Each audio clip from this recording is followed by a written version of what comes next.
सत्या, अरे मला खरं कळल्या बिगर मी कसे काय हातपाय हलवणार सांग बर. हा, हे बघ, तू खून केलेला असेल नाही तर नसेल, मी तुला यातनं बाहेर काढणार म्हणजे काढणार, पण त्यासाठी तू काहीतरी बोलायला पाहिजे ना राव. मी खून केलेला नाहीये. अरे तेच सांगतोय ना कवा धरणं तुम्हाला, पण मी विचारतोय खरं काय घडलं ते सांग बाबा. जे मी सांगतोय तेच खरं आहे. हात टेकले गाड्या तुझ्या समोर. अरे एक खून होतो, ज्याचा खून झाला तो माणूस 5 मिनिटापूर्वी तुला आधी फोन करतो, त्याच्या बॉडीजवळ त्या तुझं घड्याळ सापडतंय. अरे समजे पुरावे आपल्या विरोधात आहे. बरं, पोलीस रेकॉर्डच्या पलीकडे जाऊन सांगतो, तू आमच्या घरातनं बाहेर पडला, शर्ट बदलला आणि परत आला. काय समजायचं मी?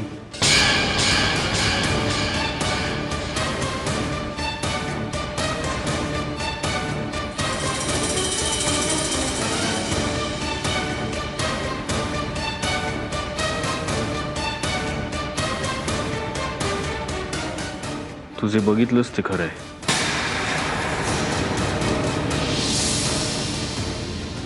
अरे काय चेष्टा लावली राव. अरे एवढं बोलून नाही होणार.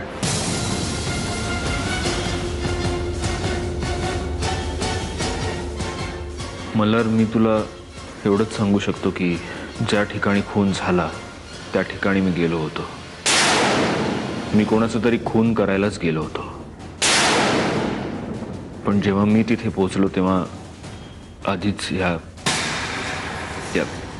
या मुलाचा खून झाला होता आणि तो मी केलेला नाहीये. हेच सत्य आहे. अर्धवट सत्य आहे ते, कळलं का? बरं मला सांग, तू तिथं कोणाचा खून करायला गेलता?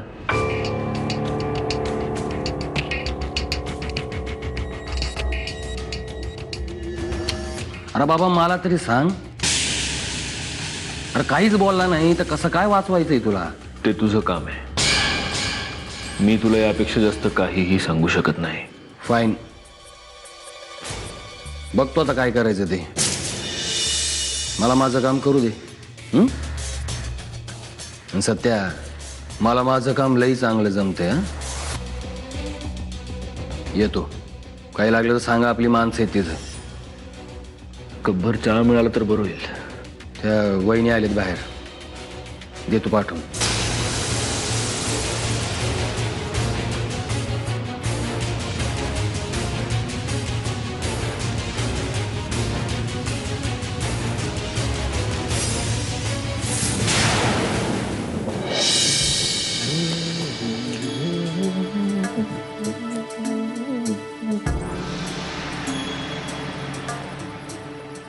काय ग? हं, बसलीस काय? झोप. हां, विचार करते जरा. कसला विचार? काही गरज नाही विचार करायची. जेवण झालं का रे तुझं गौरांग? का? पोट भरलं? काय? नाही म्हणजे आता तरी तू शांतपणे ऐकून घेशील मला काय म्हणायचंय ते. नाहीतर नेहमीसारखंच माझ्या डोक्यात वेगळ्याच चिंता आणि तुझ्या पोटात कावळ्यांची गर्दी. बरं बरं बोल. म्हणजे मला असं म्हणायचंय ना की आता आपल्याला वेळ वाया घालवून नाही चालणार गौरांग. हा, म्हणजे दादाला सोडवण्यासाठी आपण काय करणार? नाही नाही नाही, त्याची चिंता नाहीच आहे मला. मग मला असं म्हणायचंय की आयत्या चालून आलेल्या या वाईट परिस्थितीचा आपल्याला चांगला फायदा कसा होईल ना, याचा विचार आपण केला पाहिजे. हा, म्हणजे दादांना सोडवून वगैरे नाही आणू शकत आपण, पण निदान आपण त्याच्यासाठी खूप प्रयत्न करतोय असं ऍटलिस्ट दाखवू तरी शकतो ना. म्हणजे तू तसं दाखव. बाकी मी आहेच घरात, मी आईंना सांभाळते. मग सगळ्यांचा विश्वास बसेल आपल्यावर. आता ती प्रिया आहे, पण ठीक आहे, ती गेली वेळ आपल्या घरातली कुठे? मंजिरी वहिनींचंही आई काय ऐकतच नाहीत. म्हणजे मग म्हणजे मग ऑटोमॅटिकली सगळा चार्ज माझ्याकडे येणार. आणि एकदा का असं झालं ना गौरांग, की मग बघ, आपण खरेखुरे राजा राणी ना.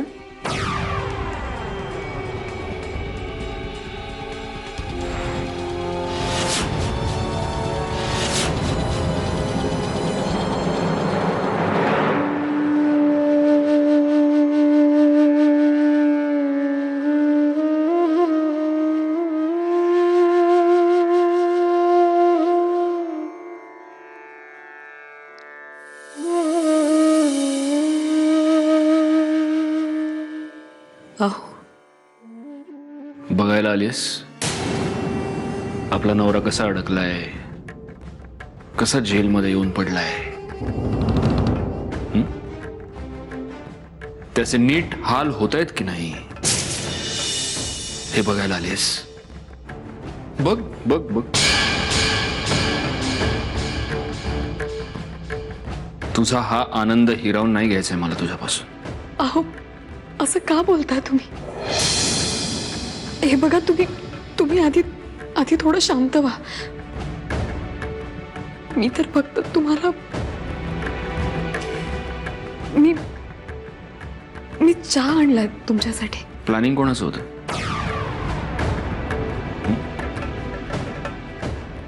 तुझंच असणार, कारण तुझ्या त्या आशूला एवढी अक्कल आहे असं मला नाही वाटत. काय मस्त डाव खेळलीस मंजिरी. तुझ्या बॉयफ्रेंडचा मी खून करणार हे कळल्यानंतर तू सगळा गेम माझ्यावरच पलटवलास. वा. अहो हे काय बोलताय तुम्ही? मी नाही केलं हे सगळं. पुन्हा तेच तेच तेच तेच तेच 1000 वेळा बोलतेस.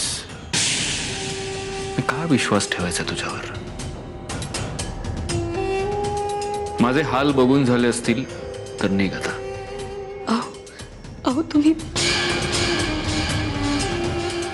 एकदा चालती हो, आणि ते सगळं आणलंस ना बरोबर, ते घेऊन जा. तुझे उपकार नको आहेत मला.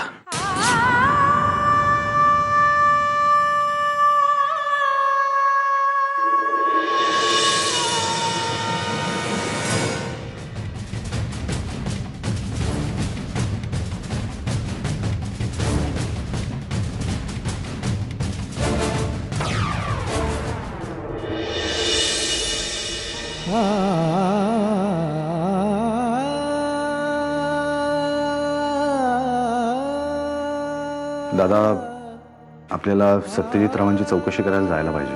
हो, जायला हवंच. सत्यजित रावांच्या अशा परिस्थितीमध्ये त्यांच्या पाठीशी आपण नाही उभं राहायचं तर कोणी उभं राहायचं? कधी निघूयात? तू जाऊन ये. दादा, तुझं भांडण मंजिरीशी आहे ना, आणि परिस्थिती आत्ता गंभीर आहे. आपण गेलं पाहिजे सत्यजित रावांची चौकशी करायला. हे बघ, परिस्थितीचं गांभीर्य मला सुद्धा कळतं. पण काय की आपण तिथे गेल्यानंतर मंजिरी तिथे नसणार असं तर काही होणार नाही ना. आणि मला खरंच तिच्याशी काहीही बोलायचं नाहीये. तिला पाहिल्यानंतर मी काय बोलेन, कसा रिॲक्ट होईन मलाच माहित नाहीये. तेव्हा भलत्याच ठिकाणी मला भलताच गोंधळ घालायचा नाही, म्हणून मी तिथे येत नाही. ठीक आहे ना दादा, तू मंजिरीशी बोलू नकोस ना. हे बघ, तुम्हाला उगीच कन्व्हिन्स करण्याचा प्रयत्न करू नकोस. खरंच मला तिथे येणं शक्य नाहीये. या मुलीमुळे जे काही नुकसान होतंय ना, ते खूप होतंय. हे सगळं कधी थांबणार आहे देव जाणे. ते तू काम कर, तू तिथे जा, तिथली परिस्थिती बघ आणि मग मला काय ते कळव. ठीक आहे. हे बघ, ती माणसं खूप मोठी आहेत, पण घरातला कर्ता पुरुषच जर संकटात सापडला ना तर मग कधी कधी काय करावं ते सुचत नाही. तेव्हा काही पैसे आणि म्हणजे कोणाची ओळख वगैरे लागली तर ताबडतोब मला कळव. ठीक आहे दादा, मी बघतो काय करायचं ते आणि तुला कळवतो. होय, थांब.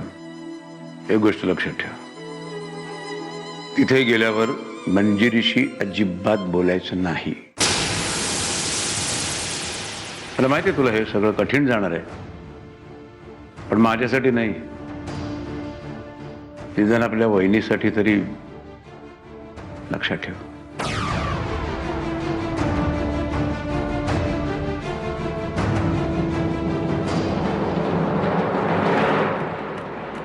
मला राव लय येळ वाट बघायला लागली ना. तुमचं रॅकेट फॉर्म बांधणार बघा 21 मध्ये. काय म्हणजे काही चान्सच नाही हो तुम्हाला एक जिंकायचा. हट काय नाही.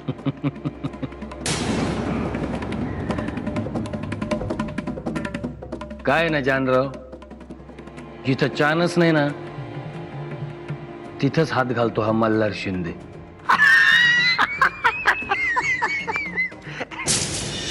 हा या प्रिया भैया बघा. ए प्रिया भाई तुम्ही आमची फार चवच घालवली राव. हा जेवण घेऊन आला तुम्ही सत्यजितराव मुधोळकर साहेबांकरता. हा अहो आम्ही इथं दिलं असतं ना त्यांना जेवण. तुम्ही चांगलं बरं का. हा आज तसं नाही काय मला राव. हा अरे इथं बाहेरच्या देशातली लोक आपल्या जेलमध्ये बिर्याणी आदळतात, तर सत्यजितराव तर आपले. हा ठीक आहे आता आणलंय ना, द्या त्यांना. हा आमचा बी डबा आला का नाही बुक तुम्ही. हा हा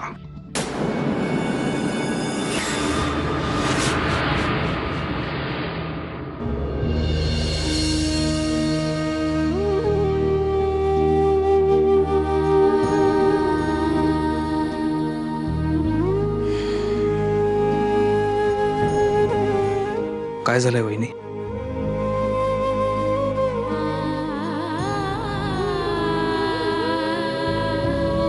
वहिनी बघा, तुम्ही काहीतरी बोला, कारण असं गप्प बसून काही होणार नाहीये.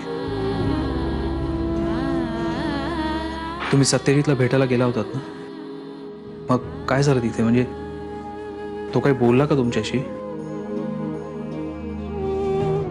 काय बोलणार?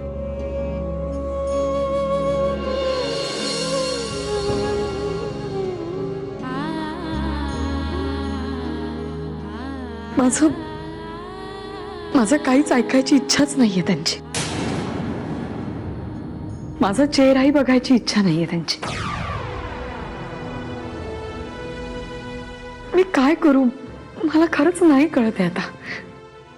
कितीतरी वेळेला स्वतःची समजूत घातली, सगळं नीट होईल सगळं नीट होईल, पण आशेचा एक किरणही मला कुठे दिसत नाही. वहिनी हो असं नका म्हणू. कुठल्याच गोष्टीचा अर्थच लागत नाहीये. यांचं घड्याळ आशिषकडे कसं गेलं मला नाही माहिती. यांना असं वाटतंय की ते घड्याळ मी आशिषला दिलं, पण असं मी स्वतः विचार करून करून थकले. ते घड्याळ वहिनी असं तर नसेल ना की तो आशिष जेव्हा पेस कंट्रोलवाला बनून आला होता तेव्हा त्याने ते चोरलं असावं? नाही नाही, असं नाहीये भाऊजी. हे स्वतःची समजूत काढायला सोपं आहे, पण आशिष येऊन गेल्यानंतरही कितीतरी दिवस ते घड्याळ घरात होतं. आत्ता ते सापडेनाचं झालं होतं. तुम्हाला नक्की आठवतंय? विसरणं इतकी छोटी नक्कीच नाहीये माझ्यासाठी. वहिनी काहीतरी मेजर घोळ दिसतोय. म्हणजे असं काहीतरी आहे की जे आपल्या समोर आहे, आपल्या सोबत आहे, पण आपल्याला ते दिसत नाहीये. त्याचा शोध घ्यायला हवाय वहिनी.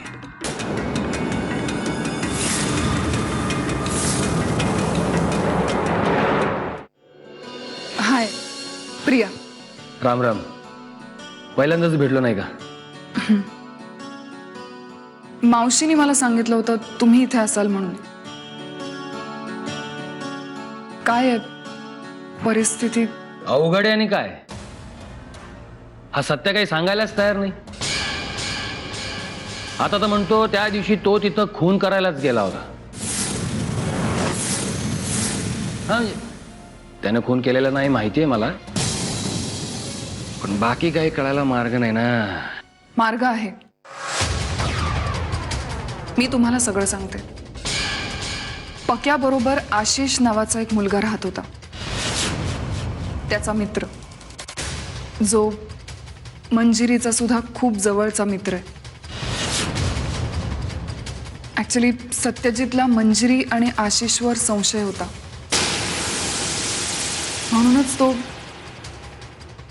तो आशिषला मारायला तिकडे गेला होता. पण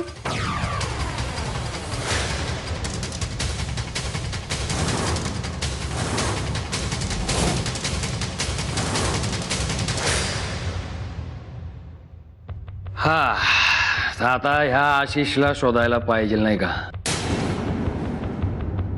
ठीक आहे, काढू शोधून. पण तुला हे समजा कसं माहित? मला हे सगळं माहिती होतं कारण अरे काय प्रियबाई, हा अहो तुम्ही अजून इथंच? कमाल झाली बुवा तुमची. अहो साहेबांना तिकडे भूक लागली असेल, जा त्यांना डबा द्या जा. आमचा काय डबा अजून आला नाही बघा. जेवणाचं सोडा, तपासाचं बघा. आता माझ्या क्लायंटला फसवताय तुम्ही. विषय काय झाला नक्की? मयत प्रकाश नखाते सोबत आशिष नावाचा एक इसम राहत होता. खून झाल्या दिवसापासून त्यो फरार आहे. त्याचा तपास करायचा सोडून तुम्ही माझ्या क्लायंटला अडकवलेलं आहे. असा विषय. बर. आणि हा विषय जर उद्या सोडवला नाही तर कोर्टात त्याचा निकाल तुम्हाला दिसेलच. काही खरं नाही जाण राव आता तुमचं. बघू उद्या क्वार्टर.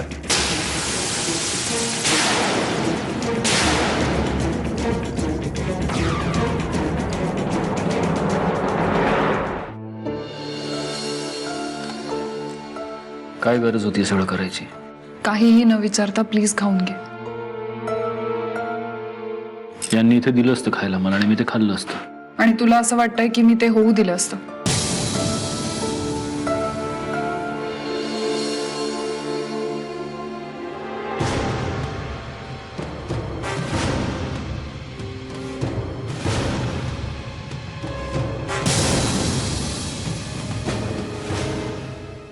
तू काळजी करू नकोस. मी तो शर्ट जाळून टाकलाय.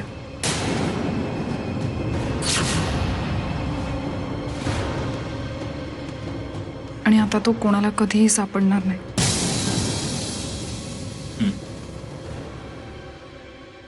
तुला काहीही होणार नाही. मी तुला काही होऊ देणार नाही. या सगळ्यातून तुला बाहेर काढेन. तुम्हाला या सगळ्यातनं बाहेर काढशील प्रिया, पण माझ्या बायकोनं जे जाळं विणलंय त्यातून मला कोण बाहेर काढणार?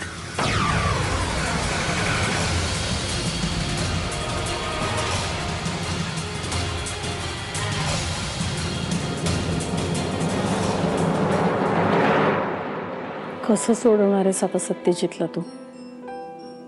सगळं तुझ्या हातात आहे मल्हार. काकू, सत्याला सोडवण्यासाठी मी समधी प्रयत्न करणार, पण मी देव आहे का त्यो? हा, कोर्टात सत्याची बाजू मांडणं एवढंच माझ्या हातात आहे. अरे पण तो खरंच सांगतोय. हे आपण बोलतोय, पण आपल्या बोलण्याला काही अर्थ आहे का? कोर्टात पुरावे बोलत असतात आणि समधी पुरावे आपल्या विरोधात आहेत. मग आता काहीच होऊ शकणार नाहीये का? नाही, अगदी असंच काही नाही. मी आहे ना, मी नक्की वाचवीन त्याला. पण त्यासाठी आधी त्याने मला खरं काय घडलं हे सांगायला पाहिजे का नको? पक्याचा खून त्यानं केलेला नाही, पण तो म्हणतो तो तिथं गेलता, खूनच करायला गेलता. असं सत्यजितने सांगितलं तुला?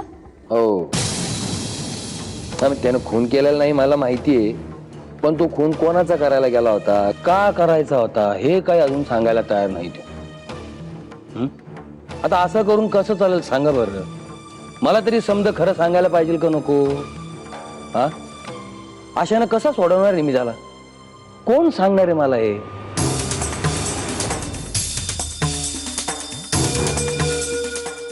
मी सांगते.